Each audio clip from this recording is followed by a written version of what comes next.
metamorphosisconnections.com for classes, events, wellness and life coaches, plus metaphysical products and shops. You can also search for a wide array of healers from all modalities, including EFT, sound healing, energy healing, light therapy, ancestral healing, shamanic healing, reflexology, past life regressions, hypnotherapy, yoga, and more. And if you're not sure where to start, the search feature on metamorphosisconnections.com is tailored to help both those who know what they are looking for and those who are just starting. Come explore the possibilities for your higher self by visiting metamorphosisconnections.com. Their experienced practitioners can guide both beginners and those that are already on their spiritual journey. That's metamorphosisconnection.com, your link to direct you on your spiritual transformation. With your AM 950 weather, I'm Brett Johnson. Look for partly cloudy skies tonight with a low around 36, Thursday partly sunny with a high near 66, and Friday a chance for rain with a high around 73.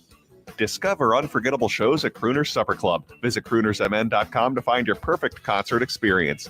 And don't miss Maggie's Lounge, open Wednesdays through Sundays at 4:30. Crooner's Supper Club, where old school nightlife meets 21st century. That's Crooner's Supper Club. Portions of the following program may be pre-recorded. The views expressed and the opinions given by the individual host, guest, random reptoid, or chupacabra may not necessarily reflect those of AM 950 Radio, its affiliates, or its sponsors. Now, it's time to step into the unknown.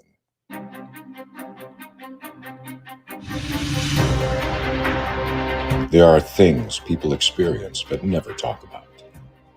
A shadow moving in the corner, flickering of the lights, a disembodied voice. We invite you to talk with us. Share your story, share your experience, because this isn't just your story. This is our story. This is GhostBox Radio with Greg Bakun. And this is GhostBox Radio on AM 950, where every night we talk about the paranormal, ufology, Bigfoot, and so much more. My name is Greg Bakun. Thank you very much for joining me tonight. I hope everyone's been having a good week. We're halfway through it. And boy, was I excited to hear Friday having a possible high of 73. And what's going on around here? My goodness. Tonight we are joined in Eden Prairie by Adam. And Adam, what's going on over in your neck of the woods? Oh, it is a gorgeous, gorgeous night here in Eden Prairie. I even decided to go outside from the bunker. They let me out for a couple minutes, and I'll be posting it on Facebook before too long. But nice picture of the moon I took tonight in between the branches of the tree out in front of the station. But man, oh man, is it gorgeous right now. I didn't realize that we allow you out while you're still working. Well, they didn't shackle me this time, and I think Chad thought it was okay because he was still here at the time, but I made my way out real quick and back in, and he didn't even notice. I was going to say, when people go out, sometimes they escape. We don't want that. We want to make sure that you are brought back in and do your radio duties like a good young man, and that's how it works. So, but good. I'm glad that you got to see everything. Did you notice? I don't know if you were here. I don't remember what day this week we had really warm, but the snakes were already out. Ooh, Percy's back. Yay. I know it's probably like Percy 17 at this point. Percy 17 plus some friends. And, right away I'm thinking to myself, now that I have an office downstairs in the building, I think I need to get myself like some tongs or something, because I have a feeling sometime in my immediate future that I'm probably going to have to use some to extricate said snake from my office and politely move this individual outside. And I think that's going to be very soon, quite frankly. No, you get some Barry White and a club and you turn it into a whacking day in your office all the time, just like in The Simpsons. I'm not a killer. I'm a lover. You know that. They didn't kill the snakes. They just, whacked the snakes with the batons and knocked them out. I don't think they killed them. Joanne says, that's right. Cartoon violence is way different than real violence. Joanne says 73 degrees. Things are slowly melting, but cold nights in Canada. And it's all moving. It's all changing. I read a meme today that said, you're enjoying the spring, but don't trust it because it's going to change. And that's so true. And especially in Minnesota, we haven't hit the basketball tournaments yet. There will be probably at least one more blizzard before April. That's my that's my Paul Douglas to you today. So It'll be the day after that 71-degree Friday. Exactly. So I'm really excited. I'm very excited tonight because first of all, my guest tonight I was going to have on about a month ago or so ago. The problem is that I was sick. And it seems to be something kind of happening to me all the time. So I was really disappointed. I had to cancel, and but tonight we're making it up, and this is something I've been waiting for a while. Rob Jung is our guest tonight, and born in the wine country of California, grew up in a beautiful little Mississippi town in Wisconsin, and educated in Minnesota State University system and Harvard Law School. Rob Jung now lives the writer's life in suburban St. Paul, Minnesota. A lifelong student of history, geography, and religion, Jung had traveled in every continent except Antarctica, and his stories often find their origin in historical events discovered in his travels. His first book, Cloud Warriors, a paranormal thriller, arises from a genetic anomaly, the existence of white-skinned, fair-haired tribe that lived atop the Andes Mountains in the time of the Incas. His most recent novel, Judgment Day, is a psychological thriller and third and final novel of the Chimera Chronicles, a trilogy that started with Reaper, a story that begins with the disappearance of a painting by Spanish artist Joan Miro, and continues with The Sower, a mystery featuring a struggling painter, his powerful estranged mother, and a transgender private detective, and a race to solve a cold case murder, all revolving around that still lost painting. Jung is a member of the Loft Literary Society, Sisters in Crime and Mystery Writers of America, and is the producer and host of Minnesota Mystery Night, a live monthly conversation amongst mystery writers and their fans, and a radio show, Masters of Mystery, that airs right here on AM 950. Rob, welcome to GhostBox Radio. Thanks, Greg. I feel like you just told my whole life story. We can sign off now, and then it's called. Well, I'm going to tell you how the story is going to, I'm going to tell you tonight. You're normally telling us how the story goes. I'm going to tell you how the story goes tonight, Rob, because Anita said, first of all, greetings from Manchester, England. And she now says, Jung is very handsome. So there you are. Welcome to GhostBox Radio is what I say. My goodness. Yeah, well, thank heaven I'm wearing a mask. That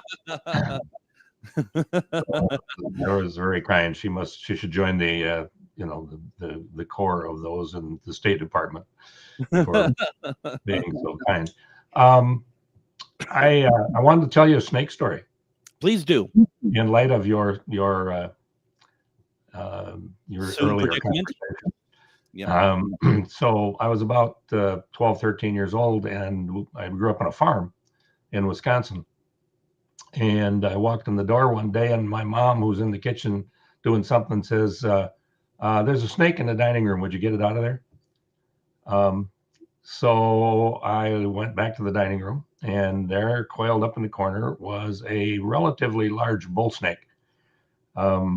5-6 feet long, something like that. Now, bull snakes are generally harmless, but they still look scary as the dickens.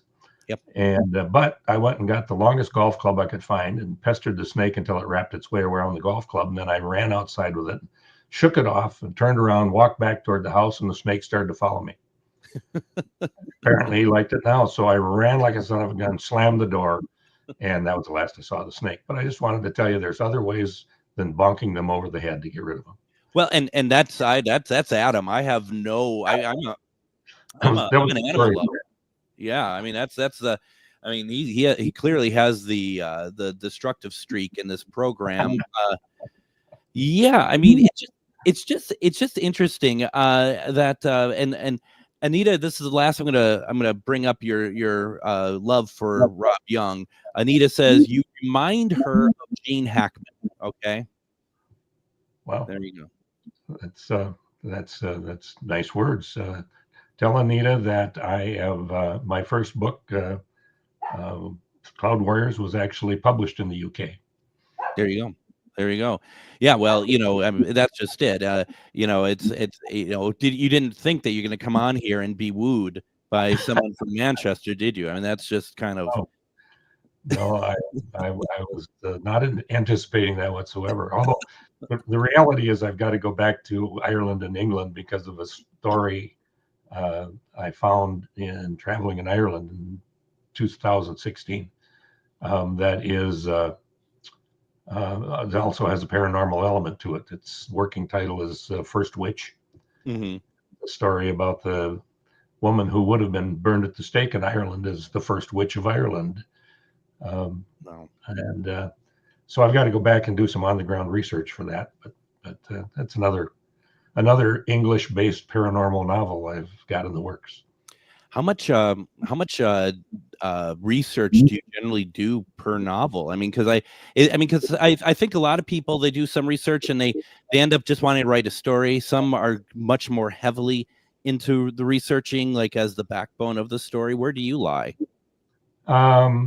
Everything I write has a historical underpinning. Mm-hmm. And so I start there, and then I try to make everything as historically accurate as possible.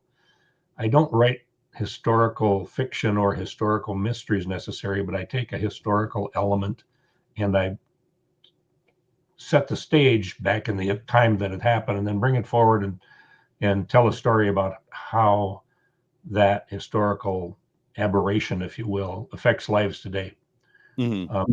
That's what my books are all about. And so consequently, I do a lot of research.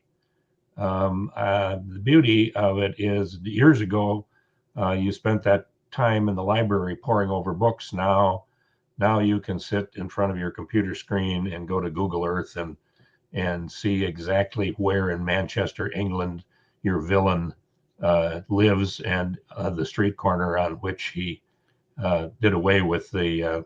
Anyway, we'd go on from there. But I do a lot of research.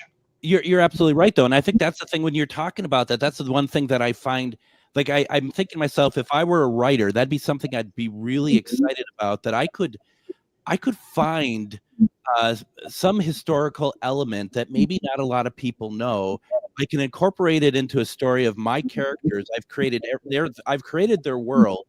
I mean, that has to be really exciting for you when you kind of, especially coming across some of those aha moments that you just really want to share with a reader.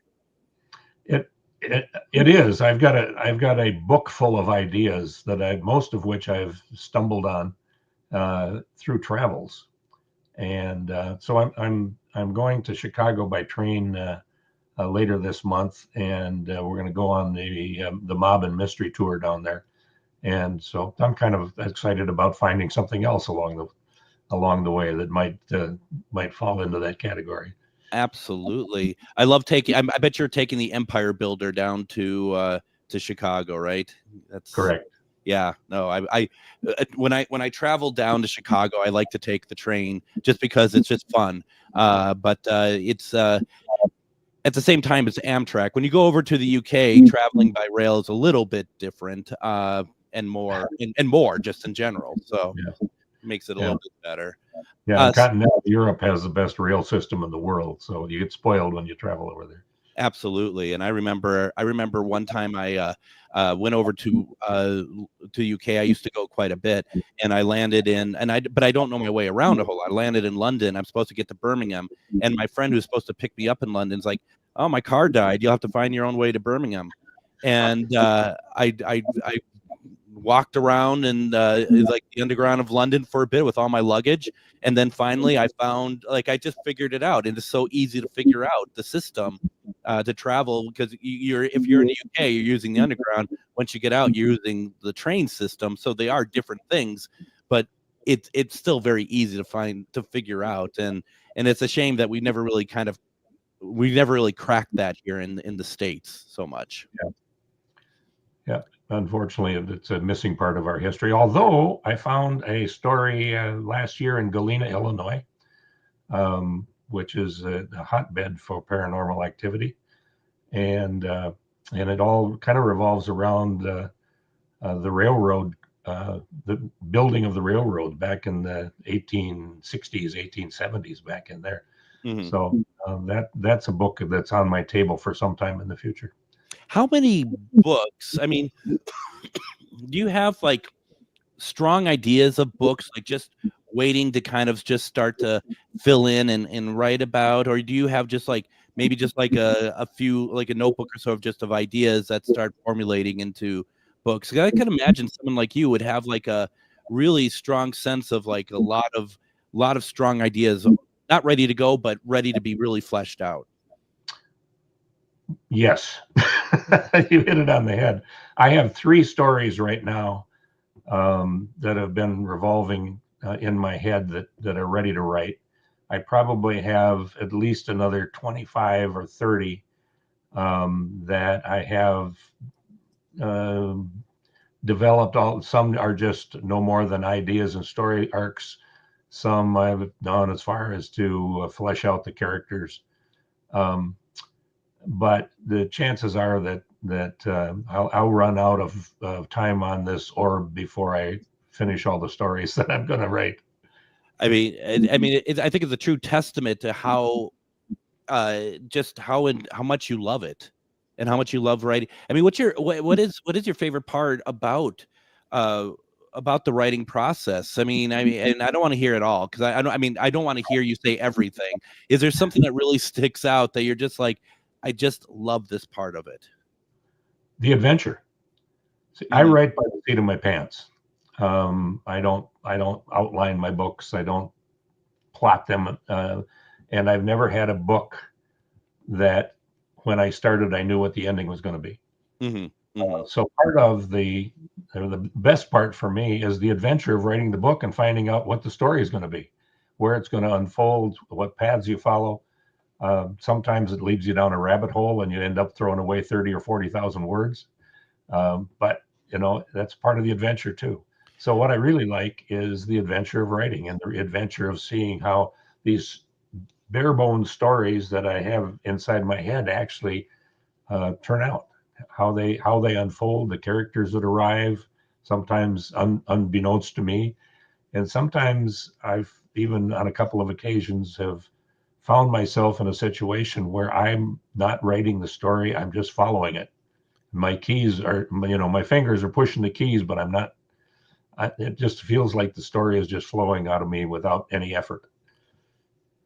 I think that's just amazing, especially as I just had Joe Prozit on Monday talking about how he writes and stuff, and I didn't know the difference between a plotter versus by the seat of your pants, and he said that on Monday. It's the first time I ever heard that, and he plots it all out. And you do this, and that's what I love about this show, because now we kind of are seeing it from both sides, and I think that's fantastic. I've got lots of friends, author friends, who are plotters who spend more time developing the outline and the character, fleshing out their characters, than they do actually writing the book itself. Because by the time they get done with all the preliminary work, they know exactly where they're going. I, on the other hand, sit down at the keyboard and wonder where in the devil I'm going that day. I think that's I just think that's really interesting, especially you're right, when someone really plots out all the characters, it must be somewhat easy to figure out, if you give a character a dilemma, where they're going to go with it and how they would react based on their personality you created. But you're going to be surprised the way that you write. You're going to be surprised by the direction. Sometimes you might actually be truly surprised because you didn't think that was in that character's DNA, perhaps. Something like that. I mean, that happens. Also, sometimes you'll be writing along and suddenly you realize that the story takes a turn and you need another character in order to tell the story. And suddenly you have to conjure up a character out of thin air to fill the void. And that's part of the adventure. And that the adventure is the part that I like. That's fantastic. I have Dan in the comment section. He says, a pantster. I love it. Dan has written a few books himself. He's been on the program as well. And it's, I'm constantly, I'm just amazed by authors because I love creating things. And this is the idea of creating whole world characters, their lives. You're sending them on on their way, so to speak. Rob, why don't we do this? I need to get a break in. I want to come back. And when we come back, I do want to talk about the radio show. And more importantly, I want to talk about the Minnesota Mystery Night. I want to really talk about that and maybe get more people to, well, I mean, I was going to say get more people to show up, but you kind of have everyone there. But we can certainly talk about it. So we have Rob Jung with us tonight. We're going to be talking more about his writing and also his show on AM 950. Stick around. You're listening to GhostBox Radio on AM 950. Are you one of thousands of individuals who know you have psychic abilities but don't know how to tap into your higher self? Refined Divine is an extremely gifted psychic medium who offers classes that can help you reach your goals. Refined Divine holds classes Monday and Thursday at her 2 locations and via Zoom. Classes consist of manifestation, learning psychic abilities, shadow work, and healing trauma. Refined Divine has helped thousands, and she can help you. This is Psychic Medium Deb. You can go to refineddivinepsychic.com. If you own a holistic or metaphysical business and are looking to expand, then you need to be listed on metamorphosisconnections.com. It's a network where you can grow with like-minded practitioners and reach new clients. Metamorphosisconnections.com is an online directory you need to list yourself and your business. Our platform makes it easy for you to create listings of your products and services, and you can also choose to list your classes, events, and so much more. Metamorphosisconnections.com helps you create weekly and monthly promotional ads targeted towards your potential clients and promotes them for you via social media and newsletter. There are clients searching for your specialty right now. Let us help them find you. Start your listing today so you can share your own unique gifts and talents by finding the level of membership that best fits your needs. Let us help you reach your clients that are searching for what you do. Visit metamorphosisconnections.com and sign up today. Greg Bakun here. I've told you about the out-of-the-world roast beef sandwiches at Maverick's Real Roast Beef, but I haven't told you about their Philly steak sandwiches, turkey bacon avocado sandwich, BLT, crispy chicken, fish sandwiches, brisket, or pulled pork. Okay, you get the idea. They make a lot of delicious food to the same standard as their famous roast beef sandwiches, and now I'm starving. I'm going to go to Maverick's Real Roast Beef off Lexington and Roseville, and you need to go too. Check out their menu at mavericksbeef.com. Join us on Thursday, March 20th for a special live 2-hour GhostBox Radio event starting at the special time of 9 p.m. Travis Walton was abducted by aliens November 5th, 1975, and wrote about his experience in his book, The Walton Experience.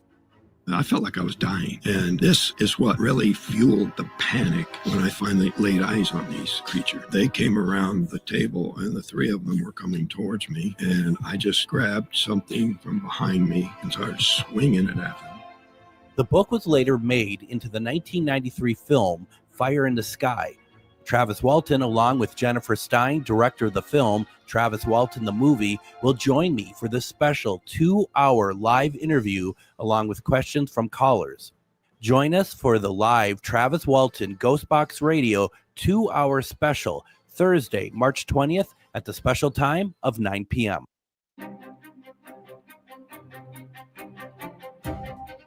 Do you know that GhostBox Radio with Greg Bakun is a supporting sponsor for the Midwest Metaparacon that's happening April 11th and 13th in Eau Claire at the where are we going with this? At the Chippewa Valley Expo Center.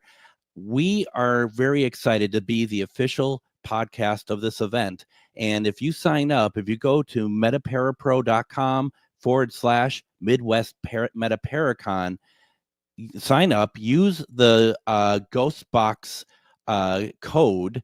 Just put in GhostBox. You get 10% off of entrance fee for the convention. There's a lot of great people that are going to be at this event, let alone ourselves, which I'm really excited about. But you're going to be able to see folks like Jason Hawes, other folks from other TV shows. If you want to go, check out metaparapro.com/Midwest Metaparacon. You can see exactly who's going to be there when they're speaking. Please sign up because this is going to be a great event. Eau Claire is beautiful. Once again, this is April 11th through 13th over at Eau Claire, over at the Chippewa Valley Expo Center. So please go check it out. And I also want to remind folks that please, if you're on GhostBox Radio with Greg Bakun right now on the Facebook page, you can support me by sending stars. Stars help me earn money to make more content, but it also helps in the sense of being able to get into the Facebook algorithm better, so that we get seen by more people, because that's really what it's all about, right? And I think Rob can agree when we talk about the stuff that he's trying to do. It's always trying to get more people involved, more people to see what we're doing. All of us put a lot of work into what we're doing. So if you're watching us on Facebook, GhostBox Radio with Greg Bakun, please send us some stars. It really gets the attention of Facebook. Tonight, we are talking with author Rob Jung, and we talk just a little bit about the writing process, but I do want to switch gears here for a moment, as I want to talk about the event that he does once a month called Minnesota Mystery Night. And I'd like to ask you, Rob, for those who don't know, what is that? Minnesota Mystery Night is a rather unusual event that we bring together an author, a mystery author of some kind. I say of some kind because there's lots of genres in the mystery, and I'll explain that in a minute. And we put them in conversation with someone. Sometimes it's another author, sometimes it's someone notable. We get mostly Minnesota authors, but we're now in our third year of this program, or this show, and we're booked all the way through the end of 2026 with authors. Nice.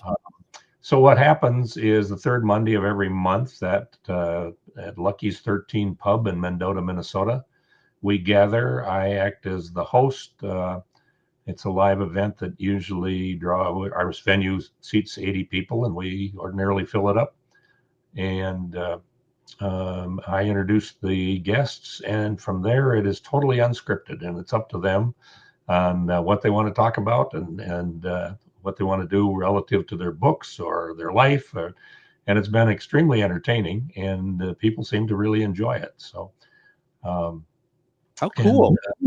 About a year, more than a year ago now, it was suggested that it would make a good radio show. Mm-hmm. And so we worked on that for about 12 months. And in January, we released our first radio program under the title Masters of Mystery. And we now have 6 stations that are carrying it, including, AM 950. Yeah. You carry it on the second Saturday of every month at 9 p.m. Yep. And what it is this Masters of Mystery is an edited version of Minnesota Mystery Night. So you get to listen to 2 authors, or an author and somebody. We've had people like Don Shelby as a guest. We had jazz singer Connie Evingson as one of the conversation partners. We've had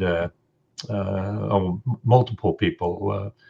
Toward the end of this year, we've got a great mystery author from Chicago, Tracy Clark, and her conversation partner is Tracy Emden, which is a name that may not be all that familiar, but Tracy is the person at the Guthrie Theater who directs all their mysteries.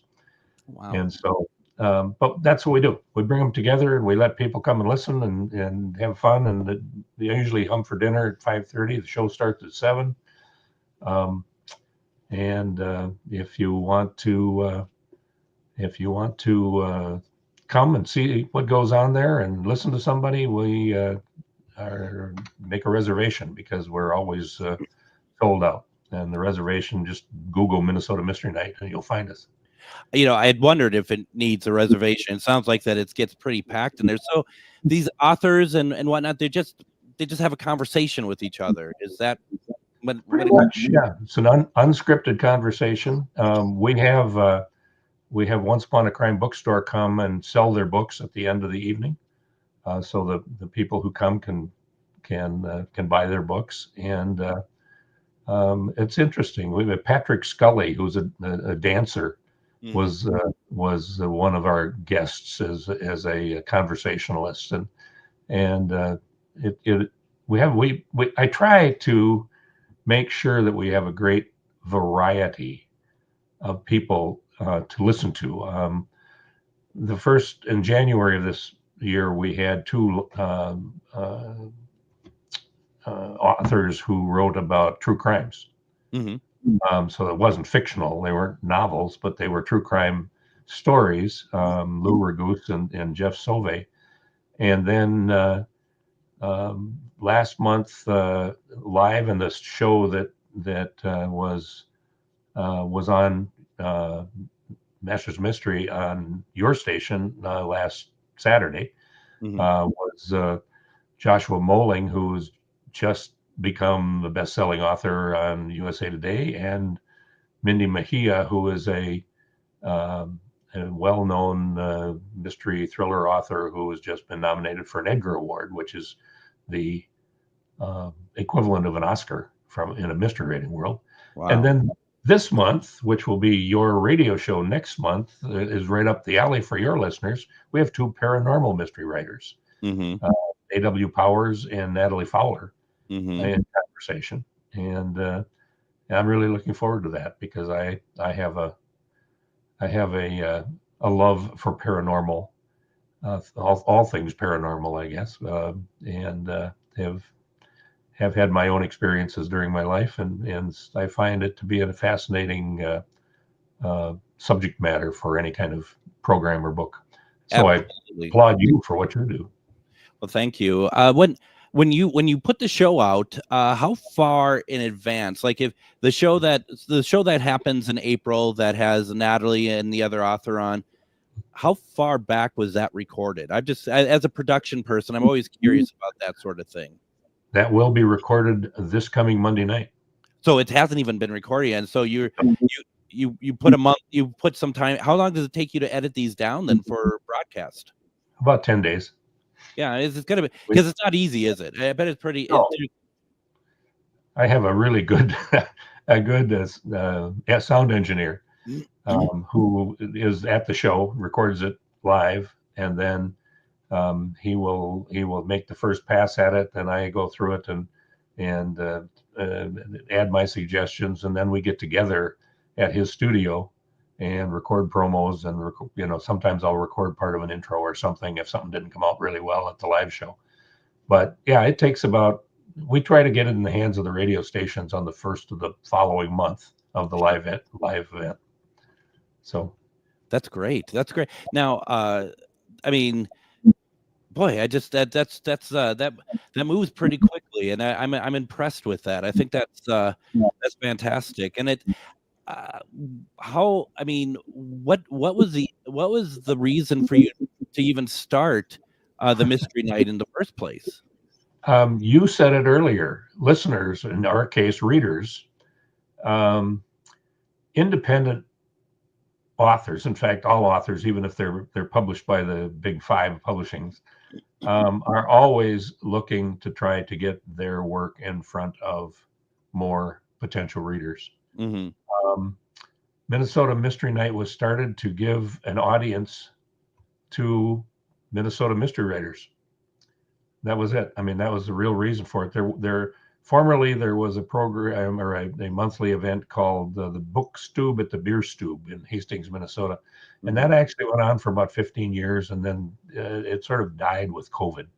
And in October of 2022, we picked up the gauntlet with Minnesota Mystery Night, changed the format some, and to our amazement, the thing just took off from the very beginning. It didn't hurt that we had William Kent Kruger on our first show.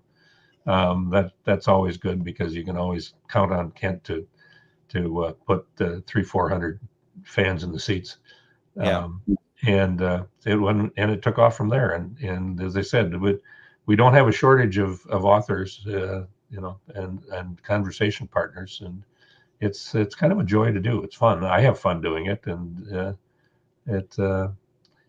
because it's unscripted, it's fairly easy. That does make it easier. It kind of sounds a little bit. We do a thing for paranormal once a month called Ghost Stories and Beyond out in Anoka, and it's we don't have. Sometimes we'll have authors, sometimes we'll have TV people and whatever come out. But to your point, it always comes. the derivative of all this stuff always does come down to, we just want to get more people involved. We want to get more people to see what we're doing. I mean, that's just, there's nothing wrong with saying that. It's just a fact. I mean, this is what all this is at the end of the day. And that's really why the radio program evolved out of Minnesota Mystery Night was, again, as I say, we want to bring murder to the masses. And so we turned it into a radio show, but so that, our authors could be heard by more than 80 people once a month. And we've got the good fortune of having Old Dutch Foods as our sponsor. That's great. And so far so good. We just hope we keep expanding. Some say that our radio show brings murder to the masses, but in an entirely different way. So that's just kind of how that works. Yeah, I've been accused of the same. So. Does Master of Mysteries have like an archive of past episodes people could listen to, or is it kind of you need to tune in? We will have archives going forward with the shows that we started in January. And we have a couple of shows that we recorded earlier that we have edited as sort of a backup for the radio stations in case some night none of our equipment works or, something terrible happens. Yeah.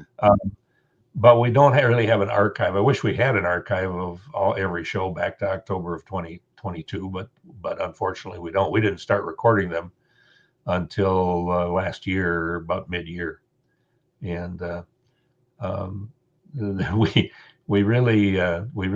had one venue disappear on us. We started out at one place, but they shut down, and so we had to do some scrambling to move to where we are now. And we've got a great venue now in Mendota with Lucky 13. That's great. No, the answer is your best bet is either best bet's to come and see us. Yep. Because there's a lot at the live event that ends up on the cutting room floor. A lot of author audience questions and that sort of thing. Of course, there's also some things that needed to be edited out for radio consumption. But if you don't want the FCC to come after you, right? That's it. Yeah. Exactly. So, for example, it sounds like the next one you are recording will be Monday. Do you still have seats for people currently? There's a few left for Monday. So if you want to come on Monday, go to mnmysterynight.com and make a reservation. And I'm guessing that by this weekend we'll be sold out. But if somebody wants to after this radio program is done, wants to get on their computer, there's a few seats left. Absolutely. So if you want to go, strike while the iron is hot. Basically, got to get out there and check it out. Why don't we do this? Let's take our next break here. When we come back, I want to delve into. Rob had talked about having some paranormal experiences, that he enjoys paranormal. I want to get into that a little bit more. And anything in the comments, anything you all want to ask him, put it in there. Don't go away. You're listening to GhostBox Radio on AM 950.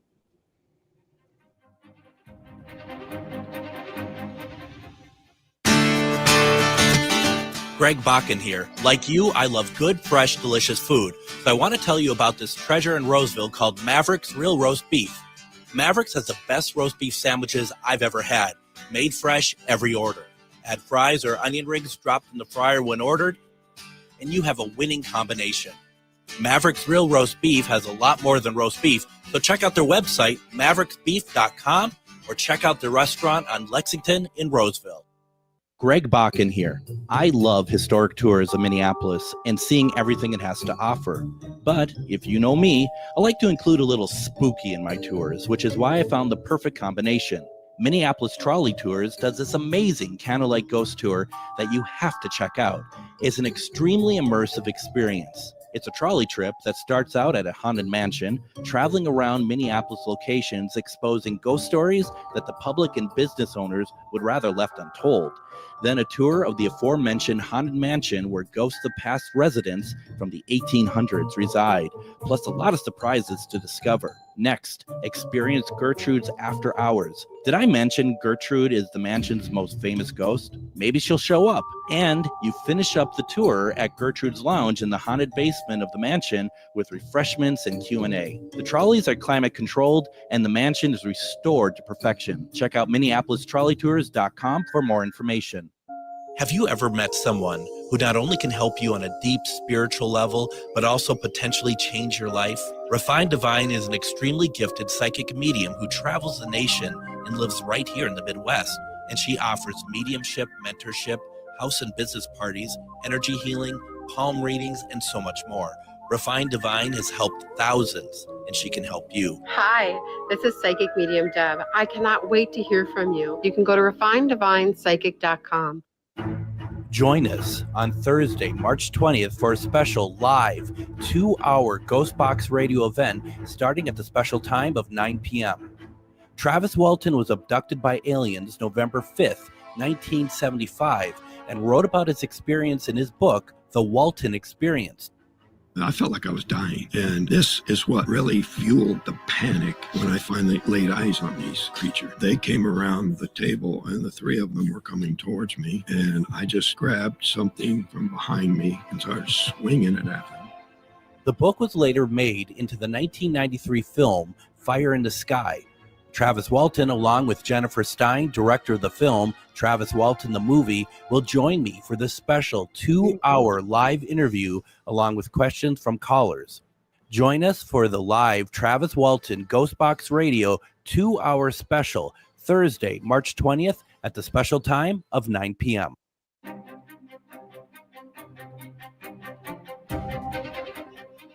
And join me tomorrow on GhostBox Radio with Greg Bakun. We're going to do a replay tomorrow as we're going to see an episode back from December where we had Tom Conwell join us talking about alien disclosure and ascension. It's a great episode, really eye-opening. This was, we recorded this at the time that those drones were really, really big, in terms of being seen everywhere. So his take on it is, of course, very interesting. Friday, of course, is Casual Friday. And join us all next week. We got a big lineup of guests. We'll talk about that on Casual Friday. But of course, the big one that you've heard the promos for, having Travis Walton and Jennifer Stein join us for a special 2-hour GhostBox Radio starting at the special time of 9 p.m. Central Standard Time on AM 950. That night we will have to, unfortunately, preempt Patty, but it's, we're very lucky to get Travis, so we're very excited about that. Just as I am excited that we have with us tonight author Rob Jung, and we've been talking about all sorts of things, and we've been talking about Minnesota Mystery Night. I put into the comments section the URL to go and make a reservation. Go to mnmysterynight.com to go make your reservation, see if there's anything available. Monday, there is a recording of that. And Rob, what time does that start Monday? The show starts at 7. Most people show up about 5:30 for a bite to eat beforehand. And there are no assigned seats. So the earlier you come, the better seats you get. That's the way it works. But there are no bad seats. No, that's fantastic. Folks, please do so. And folks, I want to say, if you do go out there, send me a note at comment@ghostboxradio.com. I would love to know what you thought of it. I'd love to know. I'd like to get to one of these at some point too, once the schedule opens up and stuff, because this is fantastic. And this is one of those things, Rob, that I think to a lot of people, maybe not because you have a full house almost every time. It's one of those great things that are happening that, a lot of people don't know about, and is exciting to hear that something like this is happening. And it's really, really cool, Rob. Well, I'd also add to what you said, Greg, that if you can't make it out there, that make sure you tune in to AM 950 on Saturday, April 12th, I think, at 9 p.m. Yes, I think so. Listen to the show or the edited version of the show That includes the 2 paranormal mystery raiders that we have on this Monday night. So, and if I may even make the night even grander, tune in the hour before, because it's Best of GhostBox Radio at 8 that night. Stick around for then a new episode of Masters of Mystery, and sounds like a good night to me, Rob. I don't know. Sounds what could possibly be better? could possibly be better. I mean, so definitely go do that. Rob, when did your fascination paranormal start? Fascination is I think the key word. I have had some, I would say, minor paranormal experiences in hindsight that I just sort of ignored most of my life. I was a full-blown skeptic until I started to put together Cloud Warriors. And what changed my attitude, I have a sister-in-law who is a medium. She's also one of the most delightful characters I've ever known. But Cloud Warriors is partially told through the eyes of this young female medium named Carrie Waters. So in order to try to understand that a little better, I, as a former newspaper writer, sat down with my sister-in-law for 4 hours one afternoon and interviewed her in depth about her experiences, her life experiences. Excuse me. And at that point in time, I began to realize that what the things that I had experienced had some reality to them. And so it was through her, I think, that my real, I'd always looked upon it kind of as sort of something that was interesting and entertaining, but never anything that was serious. That never sure that there was, it's hard to call it reality, but there was any fact or truth to it. But listening to her and then following through and then writing Cloud Warriors changed my attitude and changed my view of how I look at existence, actually. Oh, yeah. How the aspect of another dimension beyond my immediate comprehension actually affects our lives. Yeah. And so I've become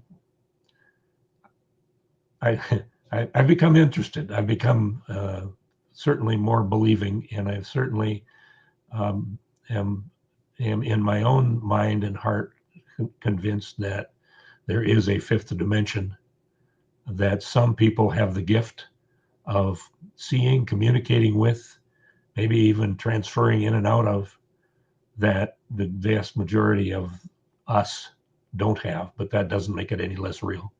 Yeah.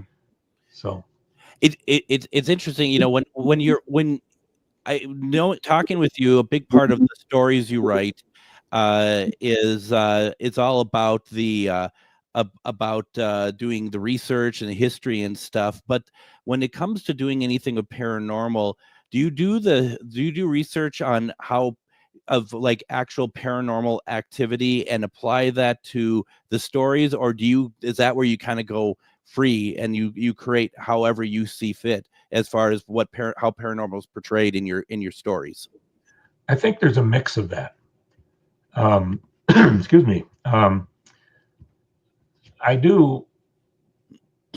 developed some knowledge of it, the great part due to my sister-in-law, but beyond that, with some other research and reading that I've done and all that.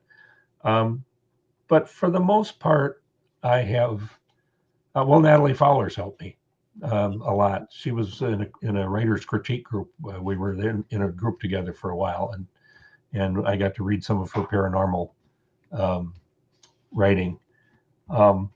but the imagination is still the best weapon in terms of conjuring an event, a scene, a story, to try to convey the feeling, the aura of that, and it takes, sometimes it takes odd twists in writing. I have a character in one of my books who literally has at least 3 personalities. Mm-hmm. She may have more, but I haven't found them yet, and they haven't surfaced. But she may have more. But there is a paranormal feeling to that, and so even though I don't call The Sower a paranormal book,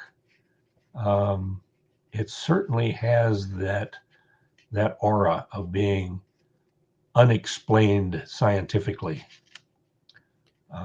So I it just think takes a lot of different forms.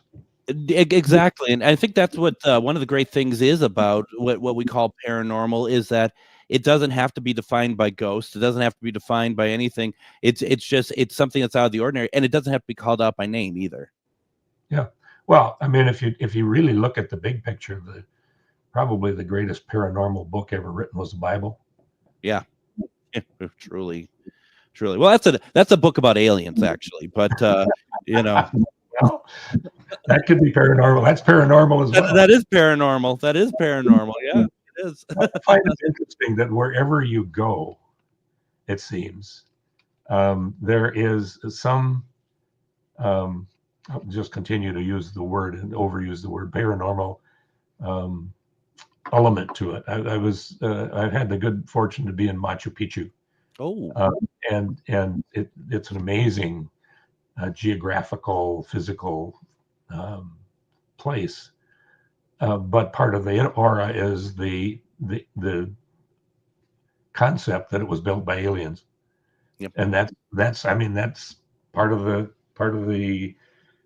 urban legend of Machu Picchu. totally. So, Now, when you're in places like that, I mean, some people walk around, because you mentioned you're a skeptic originally, complete Yep. skeptic.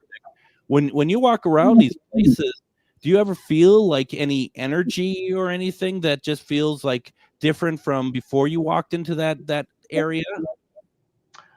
I have, yes. It's uncommon. Yeah. But I have felt it. I felt it in a couple of churches. Mm. I felt it in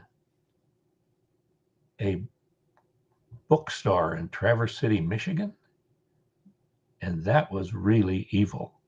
Oh, really? That had a really negative vibe to it. Those, so the answer is yes. It doesn't come frequently. I felt it in a Irish pub that was sort of the epicenter of the story First Witch. But I mean, so yeah, there is something. I've never been on what I'll call a ghost hunt. Yeah. I've never actively gone out and sought to commune with the spirits or the fifth dimension. But every once in a while, I seem to wander into some aspect of it that leaves me, previously left me skeptical, now leaves me sort of in awe. The real question is, Rob, do you want to go on one? Oh, I'd love to go on one. I mean, Okay. I would be I think that would be fun. This is what we'll do then, Rob. I do a lot of events for doing paranormal investigation. I don't call them ghost hunts myself, but paranormal investigations. But next time we get a event together, we'll get you in. Okay, that'd be awesome. I'd love to do that. I think it'd be most enlightening, and I'll try to use the correct terminology. Well, you get me into Minnesota Mystery Night. I'll get you into one of our investigations. Deal. How's that? There we go. Absolutely. I love the economy. That's how radio's done. We make deals on the air about how to get into each other's stuff.